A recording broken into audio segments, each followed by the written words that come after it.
Witajcie! W dzisiejszym filmie zajmiemy się modelem, który służy do dalekich lotów, a konkretnie jak tutaj wyfiltrować obraz z zanieczyszczeń FPV. Zaczynajmy! Jeżeli zobaczycie na filmy na kanale, no to jednak większość jest z modelu freestyle'owego GPRC Mark II. No i jednak postanowiłem, że teraz czas się zająć tym tak zwanym długolotem, który ma odbiornik R9mm od FR Sky na pokładzie. Tak, tutaj jest przymocowana antena. No i dzisiaj chciałbym się zająć jego bolączką, co podejrzewam, że bardzo dużo osób z takimi bolączkami się boryka. Mianowicie prążki, czy też wszelkie zakłócenia w obrazie FPV podczas pracy silników. Na początku, to jest oryginalna konfiguracja, w jakiej pierwszy raz złożyłem tego koptera do dalekich lotów z kontrolerem lotu Matek F722 SE. Tutaj widzicie przetwornicę obniżającą napięcie. Ta przetwornica jest regulowana. No i tutaj akurat mogę Wam pokazać, na ile ją ustawiłem. Podłączę od razu zasilanie.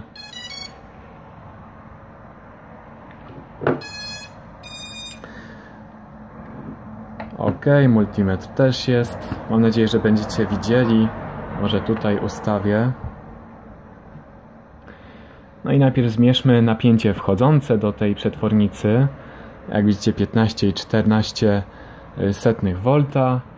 Natomiast napięcie wychodzące jest ustawione na 8,79 V. No tak to się prezentuje. Teraz puszczę Wam kawałek materiału z tego modelu, jaki mam obraz na tej przetwornicy.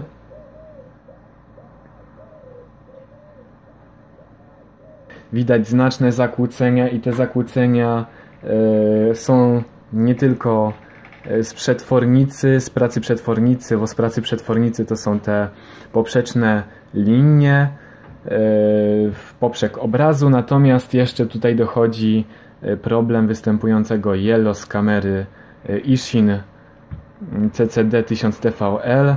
No tutaj to już jest inny akurat problem. Tutaj starałem się wyeliminować wibracje od silników i śmigieł. Niestety ta kamera jest tak czuła na wszelkie wibracje, że no niestety efekt YELLO, czyli ta galaretka w obrazie w mniejszym bądź większym stopniu jest widoczna. No ale dzisiaj zajmiemy się zamianą tej przetwornicy. Tutaj Wam zrobię zbliżenie, jak ona wygląda. Przetwornicy obniżającej napięcie na regulator liniowy, który obniża napięcie do 12 V. No ale jeżeli byśmy mieli niższe napięcie niż 12 V, no to wtedy on da tyle napięcia, ile jest do niego po prostu przyłożone, ale to tylko w przypadku, kiedy jest poniżej 12 V. No dobrze, zobaczmy, jak to w ogóle będzie przebiegało. Obraz widzieliście, jak to wyglądało przed. Teraz zostało mi zdemontować tą przetwornicę, zamontować ten regulator liniowy. No i to jest od razu na etykiecie nawet podane, że wejście jest od 13 do 18 V, czyli jak producent sugeruje dla baterii LiPo 4S. No i wyjście to jest 12 V napięcia stałego. No i maksymalnie ten regulator może przez siebie przepuścić 300 mA prądu. No co powinno być wystarczające w tym przypadku. Mam nadajnik Ishin TS5828. On zasilany jest od 7 V do, jeżeli dobrze pamiętam, do 20 V. Natomiast skłaniałbym się jednak tutaj maksymalnie do 12 V, no bo czytałem, że ludzie, którzy podpinali około 20 V do tego nadajnika bezpośrednio, praktycznie od razu go palili i już później im nie działał. No dobrze, przejdźmy do procesu demontażu tej przetwornicy. Jeszcze w międzyczasie może zobaczymy przed samym montażem tego regulatora liniowego. Tak on wygląda właśnie wyjęty. Ile on waży, chociaż to naprawdę powiem wam, że waga na pewno nie powinna przekraczać 2 gramów, tak mi się wydaje co najmniej. Weźmy ten model na razie na bok i zobaczmy, ile będzie ważył sam ten regulator. A sam regulator waży 1 gram. Tak, no jak troszeczkę bardziej będę odchylał, niestety aparat tego nie potrafi dobrze ująć. No i waży 1 gram, także dużej różnicy nie będzie. Na pewno ta przetwornica jest troszeczkę cięższa, bo jednak i większa, no ale tam też waga będzie oscylowała około 2 gramów, także no różnica nie za duża. Ok, przejdźmy do samego demontażu przetwornicy i montażu tego regulatora liniowego. No i po tym zobaczymy, czy poprawi się znacząco ten obraz, czy znikną prążki, czy rzeczywiście przetwornice tak bardzo zanieczyszczają obraz FPV.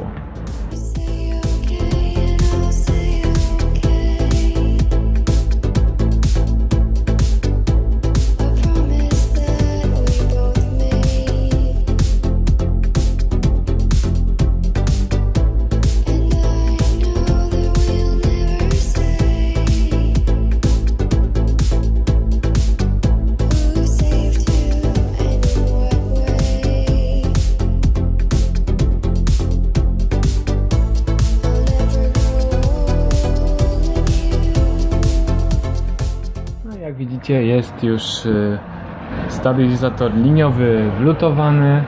Pozostało mi uruchomić drona, zobaczyć, czy rzeczywiście napięcie będzie się zgadzało, czy będzie 12 V.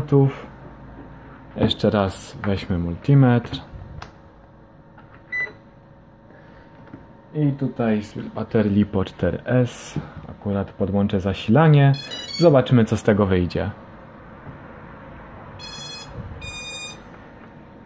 Ok, napięcie wejściowe wynosi 15 V 1300, natomiast napięcie wyjściowe z tego regulatora wynosi równiutkie 12 V. Oczywiście odwrotnie mam próbniki. Jeszcze z ciekawości zobaczmy, jakie będzie napięcie na baterii LiPo 3S.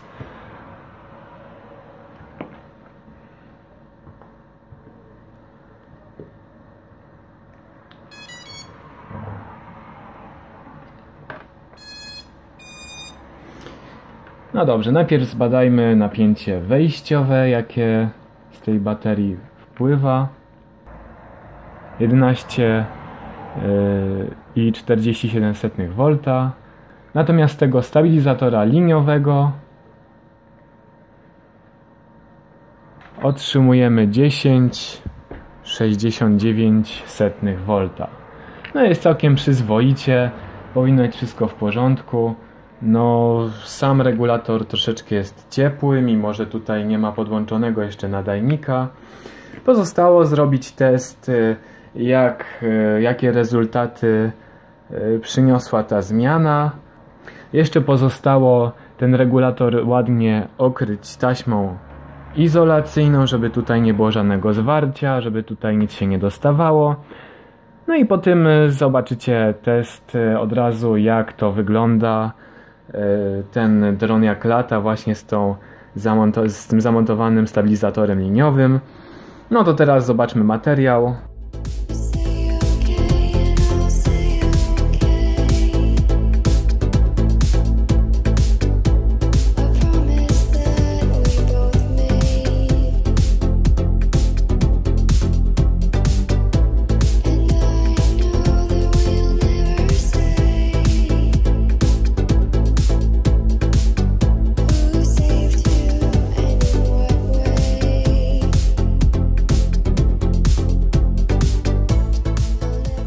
W przedstawionym materiale widzieliście, jednak te przetwornice No niestety zanieczyszczają napięcie, którym zasilana jest wizja FPV. Nawet już nie tylko kamera, bo jednak kamera jest zasilana z przetwornicy 5V wbudowany w sam kontroler lotu. No ale tutaj w tym przypadku na wszelkie szumy w zasilaniu jest bardzo czuły nadajnik, który mam zastosowany w tym dronie. Jak widzicie, poprawa jest znaczna, warto stosować takie stabilizatory. Jaki jest minus, jaki plus stosowania stabilizatora liniowego? No minus jest taki, że tak jak tutaj na etykiecie tego stabilizatora, który tutaj podałem, niezależnie czy ten stabilizator pracuje, czy dosila jakiś układ, no to jednak on zawsze pobiera 300 mA i niezależnie czy jest do niego jakieś urządzenie podłączone czy nie, no jednak zawsze te 300 mA pobiera i część się wydziela w ciepło. Natomiast w przypadku tych przetwornic, no tutaj akurat ile akurat dane urządzenie potrzebuje natężenia, ile amperów potrzebuje, tyle pobierze, nic więcej, nic mniej. No taki jest plus tych przetwornic, że jeżeli nic nie jest do nich przetworzone, to straty są naprawdę niewielkie. No ale widzicie sami, że jednak te przetwornice strasznie zanieczyszczają tor wideo i jednak najkorzystniej wychodzi stosować stabilizatory liniowe, jeżeli właśnie mamy takie poprzeczne pasy wideo czy inne zakłócenia od silników. No jeszcze można tutaj by było się pokusić o zastosowanie lepszego kondensatora filtrującego. O, tutaj jest akurat kondensator marki Rubicon i to jest, jeżeli dobrze pamiętam, to jest akurat zasłonięta ta część. To jest 470 mikrofaradów na napięcie 35 V.